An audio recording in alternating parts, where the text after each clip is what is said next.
Bonjour à tous, c'est Fred, j'espère que tout le monde va bien. On se retrouve aujourd'hui pour la suite de la carrière avec Alto Adige. L'an dernier, on a réussi pour la première fois depuis la création du club à accrocher une place historique pour la Coupe d'Europe.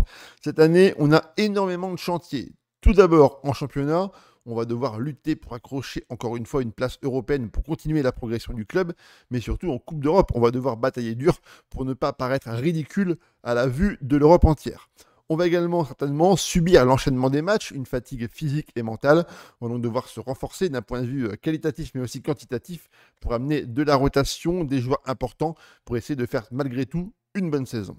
On va débuter tout de suite par le mercato estival et la première recrue, et bien maintenant vous la connaissez, c'est Ivan Lopez qui vient de la Juventus. Il était prêté chez nous l'an dernier. Il a fait une saison absolument brillante et je me suis dit que quitte à dépenser de l'argent, autant le faire sur un mec qui connaît le club, qui connaît la tactique, qui connaît le staff. Et à mon sens, c'est la meilleure recrue possible pour ma ligne d'attaque. J'ai tout de même déboursé une bagatelle importante, 7 millions d'euros. Mais quand on voit la carte, c'est forcément un joueur avec un niveau et un potentiel qui est extrêmement intéressant. Ensuite, en défense centrale, j'ai fait signer Akon Rosten en provenance de Norvège. Un très beau profil, un joueur qui est déterminé, une très belle carte, une très grosse détente verticale, un joueur avec un gabarit qui est plutôt impressionnant. 1m93 pour 89 kg. Il va forcément rentrer tout doucement dans la rotation de ma défense centrale et je suis sûr qu'il va bien sûr trouver une place importante dans mon effectif.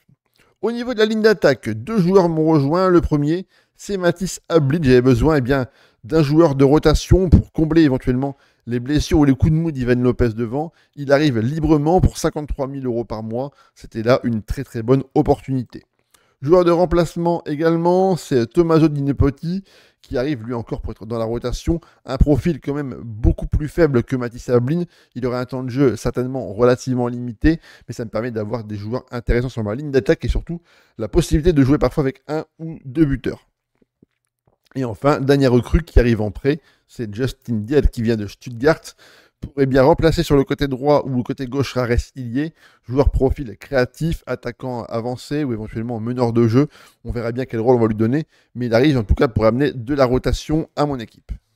Et pour le côté départ, notre joueur ukrainien qui est arrivé librement s'engage avec Parme pour une somme importante, 2 millions d'euros. Il n'a pas disputé le moindre match chez nous, il nous rapporte un beau billet, c'est tant mieux pour les finances du club. Allez, on commence tout de suite par les résultats obtenus en Serie A et les débuts sont plutôt compliqués. 2 matchs d'entrée et 2 défaites. La première, bien sûr, contre l'AC Milan à l'extérieur. Une défaite qui est entièrement logique, tant la supériorité du Milan a été nette dans la rencontre. Ils ont été emmenés par un excellent Jordi Pulido qui a été excellent. C'est un New-Gen qui a déjà une très belle carte pour 17 ans. Franchement, c'est un joueur fabuleux. Il vient d'Oviedo acheté 11 millions par le Milan qui a vraiment eu le nez creux. En tout cas, ça sera forcément un des joueurs à suivre dans la carrière, notamment dans les résultats de la Serie A. Contre la Fiorentina maintenant, une équipe contre laquelle on a énormément de mal à jouer. On s'incline devant nos supporters pour le premier match à la maison. Défaite 2-1. On avait pourtant ouvert le score grâce à notre attaquant pivot très jeune, à 17 ans, Giacomo Maisto, à la 7e minute de jeu.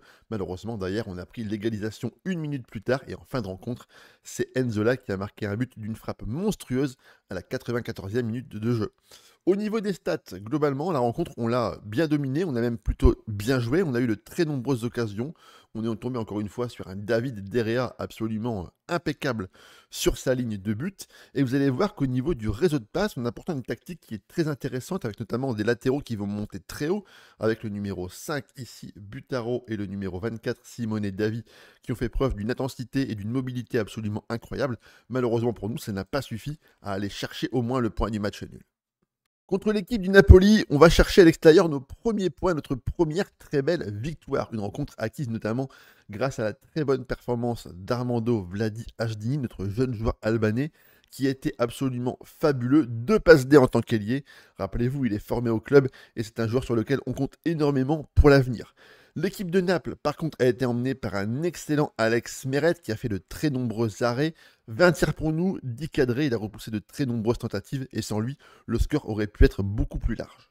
L'action démarre sur le flanc droit avec Butaro qui va prendre en relais Maisto, qui va lancer parfaitement Vladi, qui va accélérer et centrer fort devant le but pour Ivan Lopez qui se démarque parfaitement et vient tromper la vigilance du gardien napolitain. Sur corner, Vlasic, très bien tiré, vient trouver la tête du défenseur et c'est Lookman qui marque sur un petit cafouillage dans la défense centrale. Et juste avant la mi-temps, à la 46e minute de jeu, Vladi centre au deuxième poteau pour la tête impeccable de Raré-Sillier. On réalise un mois de septembre plutôt intéressant avec notamment une première victoire devant nos supporters à la maison contre Monza qui nous avait mis une véritable raclée lors de la fin de saison dernière. On s'impose 2-0, les buts ont été marqués par Cittadini et par Raré-Sillier.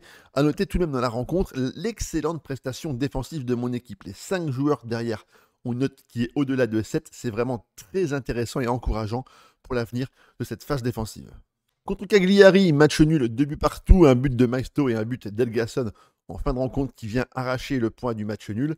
Et contre Sassuolo, une équipe toujours emmenée par ce diable de Domenico Berardi, ont réussi tout de même à s'imposer sur le score de 2-1. Sur une action côté gauche, Simone Davi va venir s'infiltrer au sein de la défense centrale, trouver un relais avec Vladi qui lance parfaitement Ivan Lopez qui envoie le ballon hors de portée du gardien Turati. Et ensuite, on va prendre l'égalisation sur un corner extrêmement mal négocié par la défense, une défense beaucoup trop passive, peu agressive. Berardi récupère la balle et envoie un ballon très bien placé dans le but de Lino Casten.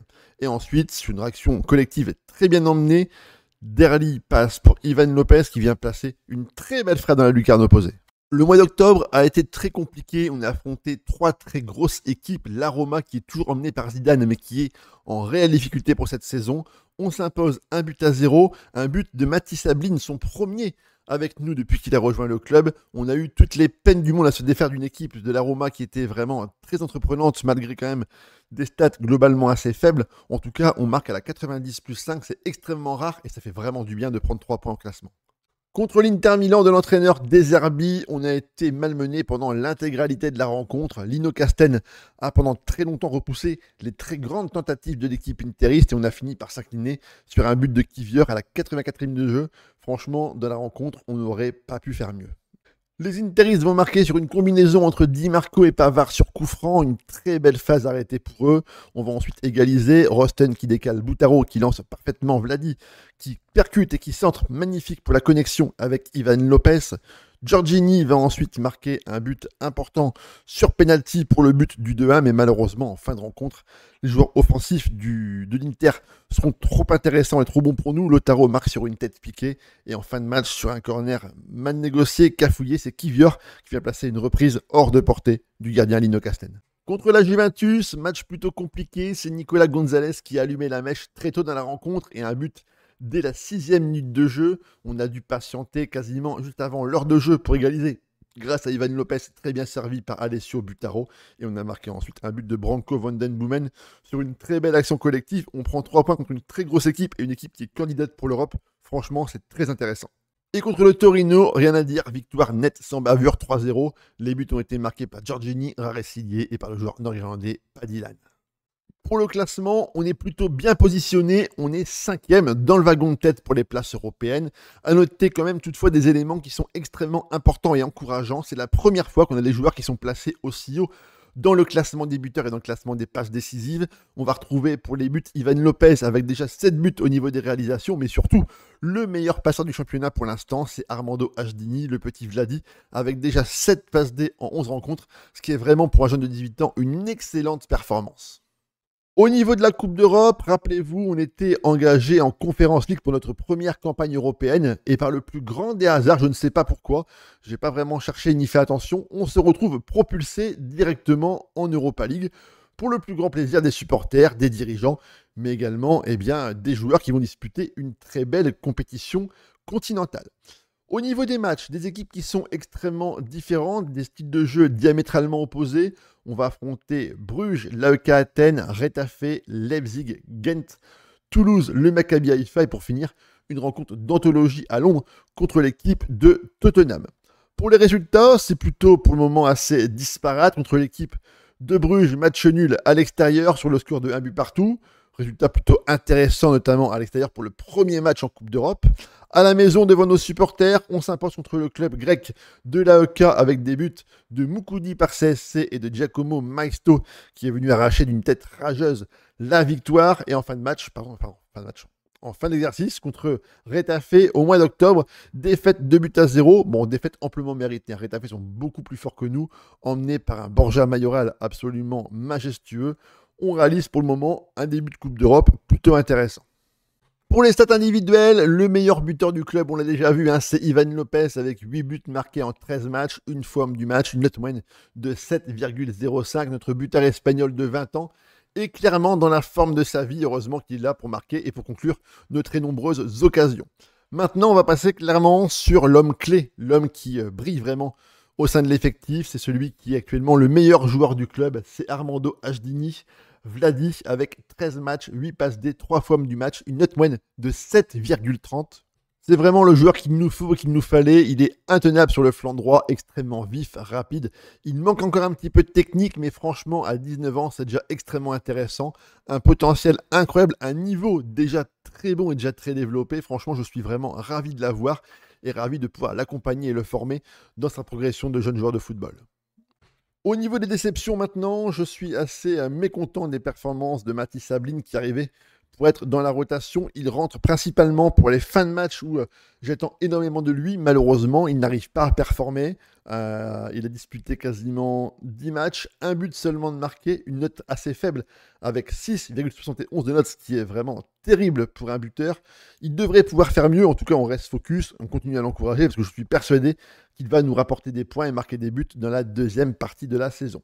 Ensuite, c'est mon gardien Lino Casten, que je trouve un petit peu, pas sur le déclin, mais dans une forme, une certaine nonchalance. Il prend des buts beaucoup trop faciles. 145 000 € par mois. Je pense qu'à ce tarif-là, je peux trouver un gardien qui me fera des meilleures performances. Ensuite, on a Rares Ilié, notre joueur roumain, pour lequel on a été habitué à des performances qui ont été différentes et surtout beaucoup plus de régularité. C'est un joueur qui malheureusement est trop personnel, il tente trop de tirs, il oublie trop souvent ses coéquipiers et ça, c'est vraiment préjudiciable dans de très nombreuses occasions. Et enfin, on ne va pas non plus l'en vouloir trop pour l'instant, c'est Akon Rosten, notre jeune central. Certainement des petits problèmes au niveau de l'adaptation au pays, éventuellement à la tactique. En tout cas, bon, c'est forcément un joueur d'avenir, on compte sur lui. On va lui donner du temps de jeu pour qu'il puisse se développer et progresser au sein de l'équipe et de l'effectif. Le début de saison est plutôt encourageant, on est sur une bonne dynamique. L'an prochain, eh bien, on doit, comme tous les ans, faire mieux, aller chercher plus haut. Une qualification directe pour l'Europa League serait vraiment une très belle récompense. Au niveau de la Coupe d'Europe, on va tout faire pour aller chercher au moins une place de barragiste pour faire rêver un petit peu nos supporters. Et on continue bien sûr à travailler à l'amélioration du club, des structures, mais également à faire progresser nos jeunes joueurs. Vous trouverez en vidéo un lien vers ma chaîne Twitch où je fais des lives quasiment tous les soirs de 22 h à environ 23h30, 23h45. On continue en direct la carrière avec Altoa DJ. On parle football, on débat. Venez nous rejoindre. Franchement, soyez pas timides. On est tous vraiment hyper sympas et on a une très très bonne ambiance au niveau du chat. Vous allez également pouvoir vous abonner, commenter, liker. Ça, c'est hyper important pour le référencement et le développement de la chaîne. Bon, je sais bien qu'en ce moment, c'est un petit peu mort sur FM24, que le jeu n'est plus forcément très motivant après quasiment 2 années, mais en tout cas, nous, on reste focus pour finir la partie. On attend avec, bien sûr, impatiemment la sortie d'une nouvelle opus. On se concentre, bien sûr, et on essaie de progresser pour le FM26. Donc, franchement, n'hésitez pas, ça me ferait vraiment plaisir de voir la chaîne continuer à grandir. Allez, ciao les gars.